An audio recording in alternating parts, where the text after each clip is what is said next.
Hi, welcome to lecture number 14. Last time we started to deal with a widening conflict between the Eastern Roman Empire and the Caliphate. From the Middle East, now lost for the empire, the war had been expanding to Anatolia and to northern Africa, as well as to the sea, with the defeat of the Byzantine fleet in the Battle of the Masts of 655. After that, the Arab governor of Syria, Muʿāwiya bin Abi Sufyan, obtained from Caliph Uthmān, his cousin, the authorization to attack Constantinople. However, in the year 656, the escalating war was interrupted by a sudden crisis in the heart of the Caliphate. To this crisis and to its wide-ranging implications, we dedicate today's lecture. I have divided it into two videos to leave some space for some consideration that I will make in the next video. Let us first make one small step back. 12 years before the outbreak of the crisis, a council of the Prophet's companions had elected the successor to Caliph Umar. The choice had not been easy. Many believed that the position naturally belonged to ʿAlī bin Abi Talib, cousin and son-in-law of Muhammad and the first male to convert to Islam, a man of exemplary life who had been already bypassed twice in the previous designations of the Caliph. According to some, the Prophet himself had hinted on a couple of occasions that Ali would have been his ideal successor. However, in the year 644, the choice had fallen on Uthmān bin Affan, the other son-in-law of the Prophet, who had assured the council that, in case of his designation, he would guarantee continuity with the choices made by the two previous caliphs. This reassuring statement gave him a crucial advantage on Ali for a position entailing almost unlimited powers. Uthmān had more the personality of an administrator than that of a conqueror or of a religious leader. He organized the finances and the administration of the Caliphate, a badly needed work for ensuring continuity in the many regions that the Caliphate had conquered. The personal lifestyle of Caliph Uthmān was austere, almost ascetic, like that of his formidable predecessor. However, he had been a very successful merchant in his life, who had been nicknamed Uthmān the Wealthy. He saw that the prosperity of the new state would profit from the extension of economic freedom, including that of purchasing land in the conquered territories, which had been forbidden under Caliph Umar. So he allowed that. Furthermore, Uthmān's solid grip on the Caliphate's finances pushed his governors to extract more revenues from the respective regions. And in fact, the revenues of the Caliphate, especially from Egypt, increased significantly, together with local discontent for the Meccan administrators.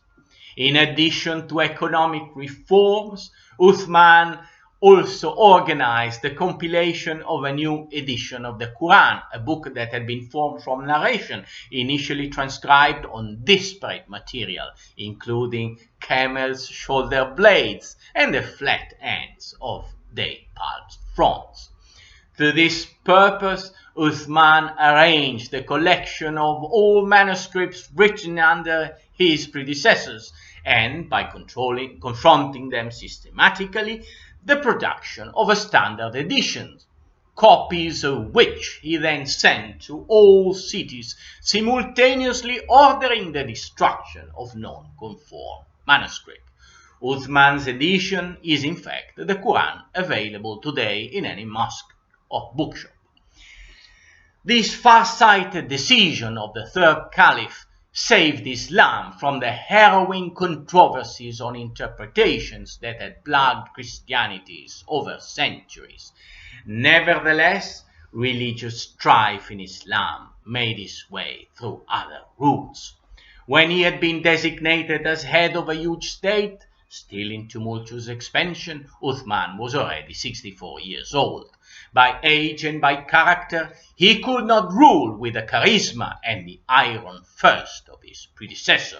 He granted greater autonomy to provincial governors, whom he often chose among men of his own clan, that of the Umayyad, which had dominated Mecca already in pre-Islamic times. This aristocratic clan of the Khawarij tribe had fiercely opposed the Prophet until he had eventually conquered the holy city of Mecca. One can easily imagine the feelings of those who had suffered years of exile in Medina and maybe had some of their family members killed in battles with the Meccans when they saw their former enemies rise to major power positions. The members of the new elite belonged to another generation and lived their faith differently from the early followers of Muhammad. The early believers had joined a religion preached by a man who claimed to be the last of the prophets, carrying God's final warning to the human race steeped in error and sin. The prophet had not attributed a date to the last judgment. Strictly speaking, the date did not matter for the believer. When all the dead will be resurrected, everyone will feel like he had closed his eyes on the day before, even if he had been dead for centuries. Nevertheless, the last judgment was the core of Muhammad's message. Its terrifying possibility had been the logical starting point of the new religion. In the years following the Prophet's death, however, the community of the believers had asserted itself beyond all expectations. It had submitted the tribes of Arabia and rapidly conquered other nations. The younger generation had neither experienced the ostracism endured by the first believers, nor the hardships of the exile. For 2 decades, the Arab leaders had been experiencing inebriating triumphs, a sense of being the instruments of God's will, a ravenous purpose of conquest and final reward that seemed to stretch their lives into eternity. Those same nomads, confining in fertile territories since time immemorial, oppressed by poverty, had suddenly found themselves master of the most sophisticated cities in the world, Damascus, Ctesiphon, and Alexandria. How could the new Arab leaders focus their mind on the end of the world, now that the world itself was surrendering to them and required their guidance? Therefore, the last judgment was being mentally relegated to a distant future, its terrors concerning more those who persisted in fighting Islam than those who propagated it. Inevitably, the members of the new elite directed their energies to strengthen the Caliphate rather than on questioning their own conduct.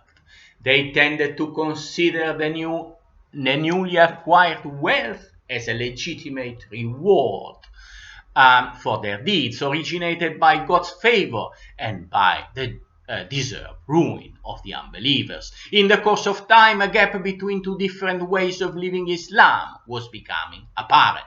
On the one hand, as we have seen in the 10th lesson, Islam is a religion of civil duties. The public attestation of a single God, the alms, the collective prayers, the generalized fasting during Ramadan, and the pilgrimage to Mecca, another powerful collective ritual.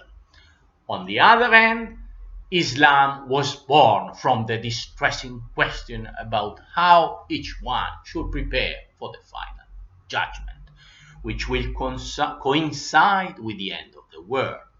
the day when, to use the frightful images of the oldest surahs, even the children will turn white, and the earth will return all the buried bodies, after which the sinners will fall into a fiery furnace. Now, with immense riches flowing in from conquered regions, and with the disputes that generated by their distribution, these two different conceptions of Islam became instrumental to conflicting political instruments. The conception of a religion centered on a limited number of public duties was useful to those who, in their exercise of power, pursued the continuity and the stability needed for the functioning of complex societies, in which followers of different religions could cooperate peacefully. By contrast, the conception of a religious ideal that had not been realized or that had been intentionally disregarded suited those who pursued the changes in the administration of power. Incidentally, these dynamics resurfaced very recently in the Arabian Peninsula, where, in the second half of the 20th century, an enormous wealth materialized, this time out of the exploitation of fossil fuels. There as well, over the last decades, revolutionary movements were born, preaching a more intransigent version of Islam and wreaking havoc in many countries, from Afghanistan to Iraq and Syria. Those groups have clearly political rather than religious goals, very much as those of the 7th century, as we shall see. Well, I've just tried to describe the climate that preceded the crisis of 656. Let us now retrace the event of that fatal year. The protests of those who claimed that the ideal of Islam had been betrayed became alarming in year 655 in the newly founded garrison cities of Mesopotamia, that is in Basra and Kufa, and in Egypt, that is in Al-Fustat. In 656, Caliph Uthmān, by then 80 years old and living a simple life in Medina, received the delegations of a few Egyptian cities. We're talking about a few thousand men, accustomed to the use of weapons more than to discussions, protesting for the way in which the Caliphate was being administered. Their grievances concern especially the Arab governor of Egypt, of course, with whom the Caliph had replaced Amr bin al-As 12 years before. He was a foster brother of Uthmān, accused of an oppressive tax policy. Many demanded that the Caliph himself renounce his position.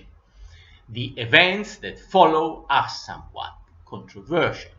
Certain is that, after many days of negotiations and protests, a small number of members of this delegation, suspecting that the Caliph was simply borrowing time and waiting for troops sent by Muʿāwiya to deliver him, got into Uthmān's home and hit him with their swords until he died.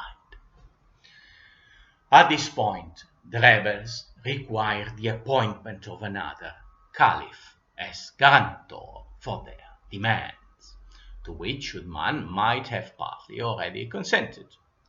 It is indicative of the religious fervor that had inspired the Caliphate until then, that a state which had defeated the world's most powerful armies had not even a police force to ensure public order in its capital. Anyway, at that point, an irreparable atrocity had already occurred. The old Caliph killed by other Muslims, his blood shed on a copy of the Quran, which the old man had been consulting immediately before the aggression. In Medina, other days of tensions followed. Finally, upon an ultimatum of the rebels, the companions of Muhammad decided to choose a new caliph. This time, they chose Ali, who, albeit reluctantly, he was aware that his name was the one preferred by the rioters, accepted the designation.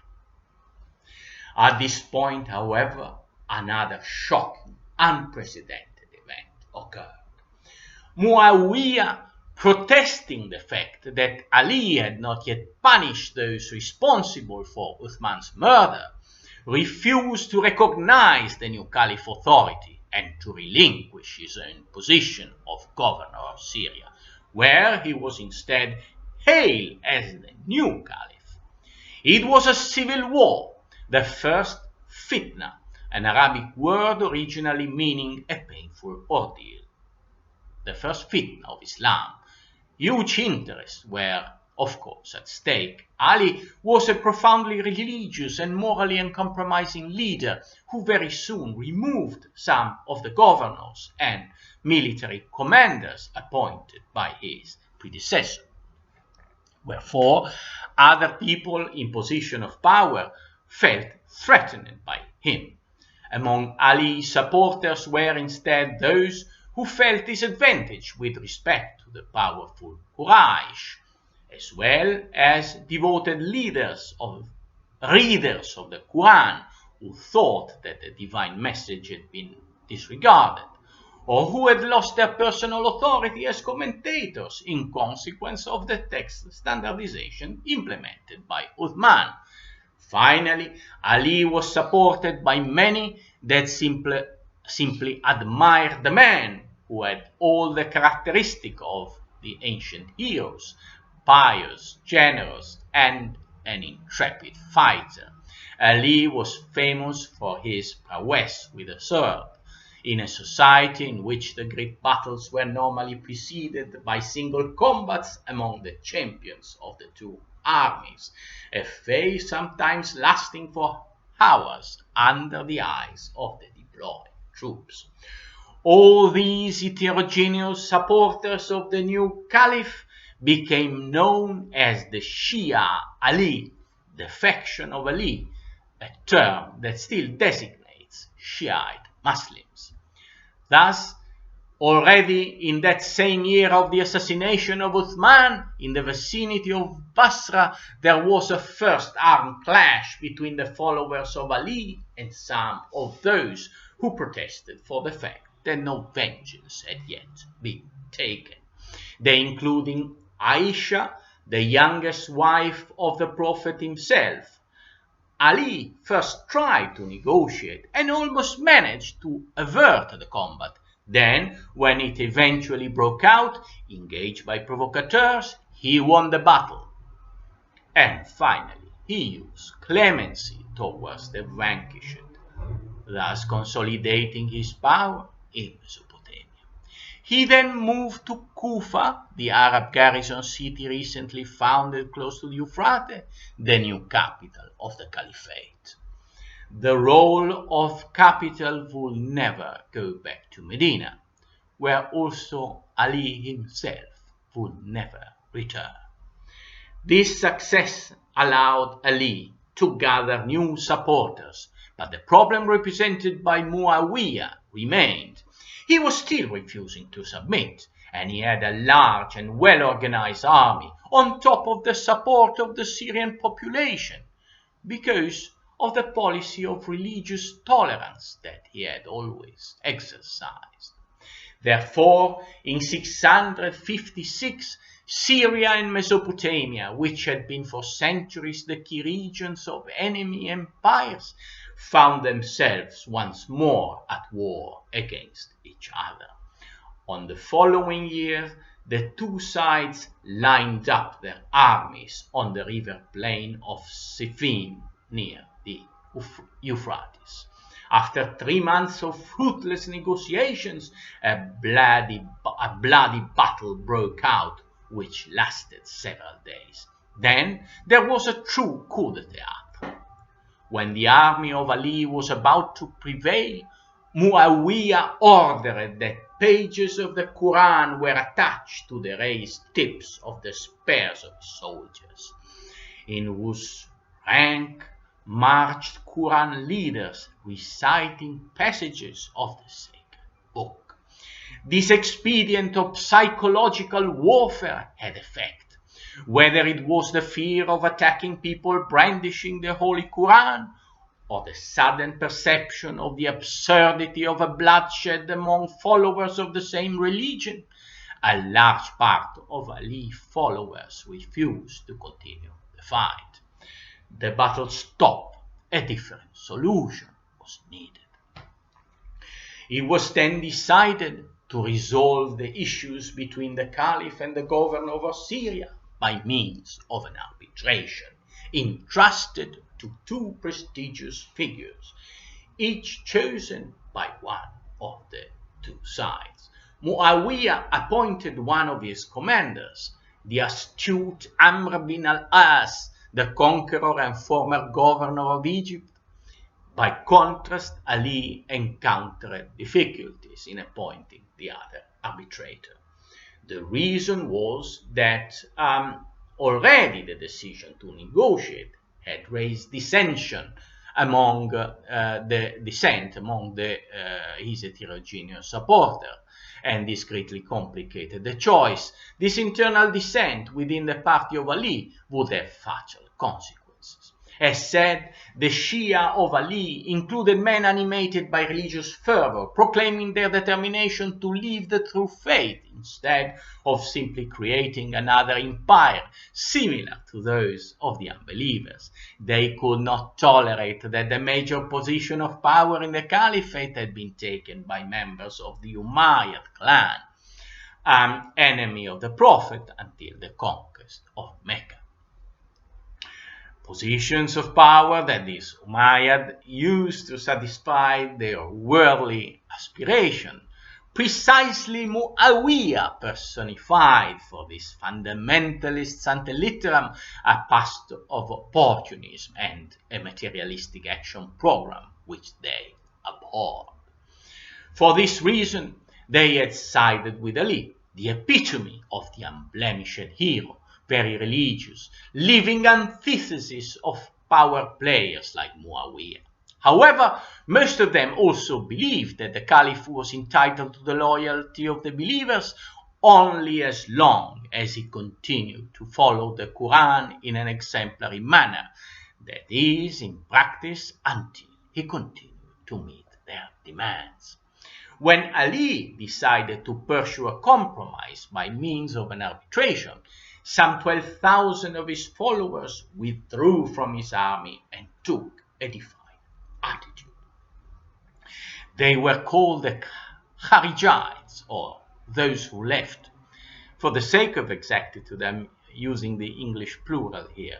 You may find that these people are called Khawarij in other texts, which is also right, being the Arabic plural of the singular Khariji.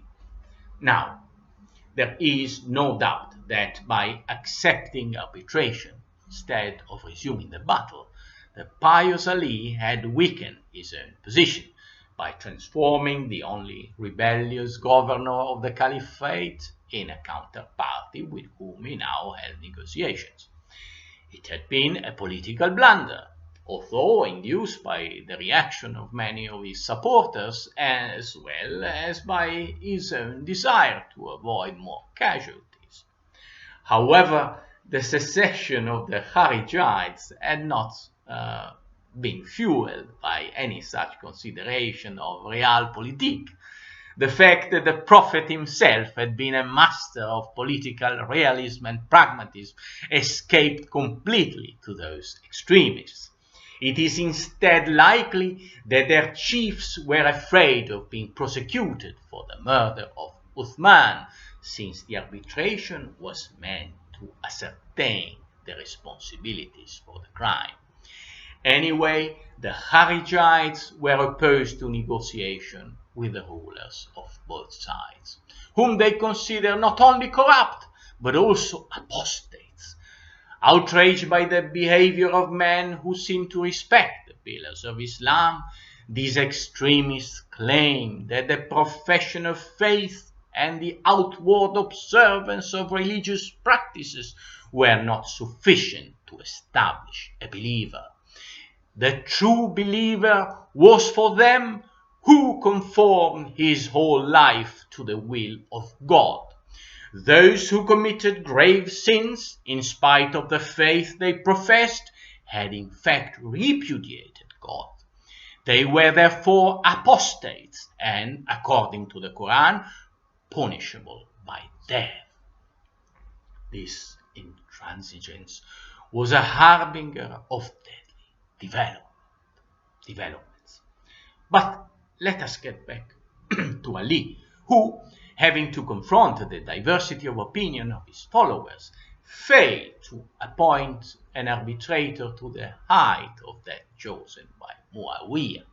After some of his supporters refused to cover the delicate role, ʿAlī was induced by the extremists to designate a certain Abu Musa al-Ash'ari, a former governor of Kufa, which he himself had removed months before. This also proved to be a mistake, because this man pursued other interests, so much that he tried to have one of his relatives for the role of Caliph. The two arbitrators took several months to mature a decision. This materialized in 658 and constituted a major blow to the party of ʿAlī. It seems that the two arbitrators decided that both ʿAlī and Muʿāwiya should let the believers choose a new caliph. ʿAlī was dismayed. The arbitration had to ascertain the responsibility in the killing of Uthmān and decide on the punishment of the perpetrators. Instead, it had become an instrument to contend for the leadership of the Caliphate. But it was too late to remedy. What had been an imminent victory on the battlefield had become a political defeat. It was ʿAlī now, instead of Muʿāwiya, who, by refusing to accept the response of the arbitrators, appeared non-compliant in the eyes of many Muslims. In 659, a council, which included the two arbitrators and others that had personally known the Prophet, but not any supporters of ʿAlī, met in order to select a new caliph. The arbitration had resolved nothing. ʿAlī would not accept the designation derived from the intrigues of Muʿāwiya and Amr. In addition, at that point, no one could hope that Muʿāwiya would renounce to the caliphate. To the contrary, the governor of Syria had been reinforcing his position. In 659, he signed a peace treaty with the Byzantines, even agreed to pay them a tribute instead of launching a final attack on Constantinople, as he wanted to do 3 years before. We might owe to this truce the survival of the Eastern Roman Empire, because when several years later the Arabs resumed their naval operations against Constantinople, the Byzantines had a secret weapon, the Greek fire, that will decide naval battles. Thanks to this truce, the young Emperor Constantine II waged a military campaign against the Slavs in the Balkans, the first since the days of Emperor Maurice. The campaign was a success. Many Slavs submitted to the Byzantine dominators. Many were deported to Asia Minor, where they became soldiers of the empire. Also Carthage, that the Byzantines could no longer defend, isolated as it was in a hostile continent, profited from the truce and remained for other 4 decades within the Roman Empire. In the meantime, Muʿāwiya was preparing for the final showdown on the fight for the Caliphate. He rewarded Amr by supporting his return to power in Egypt, where Amr easily overthrew the governor appointed by ʿAlī. Finally, Muʿāwiya took the control of a few cities in Iraq and extended its influence to parts of the Arabian Peninsula. He was no longer simply a rebel governor. He controlled directly or indirectly the most important areas economically and demographically of the Caliphate. And to the contrary, the front of Ali's supporters had been weakened during the long arbitration. Moreover, Ali had to deal with the Kharijites, who had withdrawn in their camp of Nahrawan in Mesopotamia, where they pursued their ideal of perfect adherence to Islam.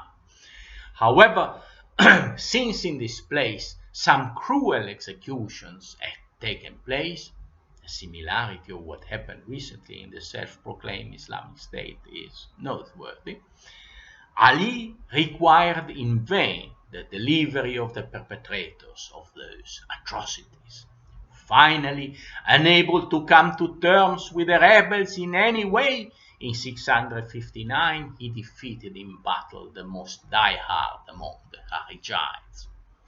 Few of those extremists survive, but these few determined unexpectedly the outcome of the struggle for the Caliphate. A small group of them met at Mecca to plan a spectacular attack against the main rulers of the Caliphate, whom the Kharijites equally regarded as usurpers: Muʿāwiya, Amr bin al-As, and Ali. They had to be simultaneously assassinated while they were directing the collective prayers during the months of Ramadan in the mosques of the respective capitals. The attack was unleashed at the beginning of the year 661. In the great mosque of Damascus, Muawiyah escaped the assassination attempt with only superficial wounds. In the capital of Egypt, instead, in Al-Fustat, Amr was not able to go to the mosque due to an illness. It was his right arm who fell under the blows of the Kharijite killer. In addition, Ali was attacked in the mosque of Kufa, and although the blows he received would not have been fatal in themselves, the poison in which the dagger of the aggressor had been dipped was.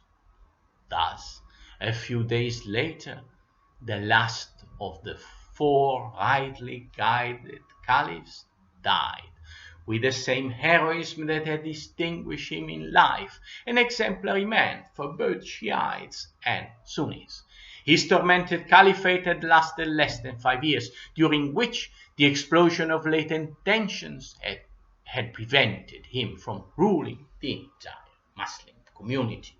For many of his followers, he was the only legitimate successor of the Prophet, some words of whom, designing Ali as the ideal guide for the believers, had been allegedly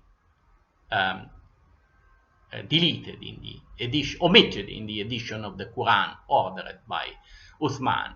In order to mark the radical diversity of the fourth caliph from those who had preceded him, the Shiites would refer to him as the first Imam, a word that means guide. There would be other Imams, and the tragic story of Ali's family was far from its conclusion. We will go through it in the next lesson, which will lead us to the fascinating subject of millennial beliefs. For now, I thank you for your interest, and since today is the 29th of December, I wish you a happy new year.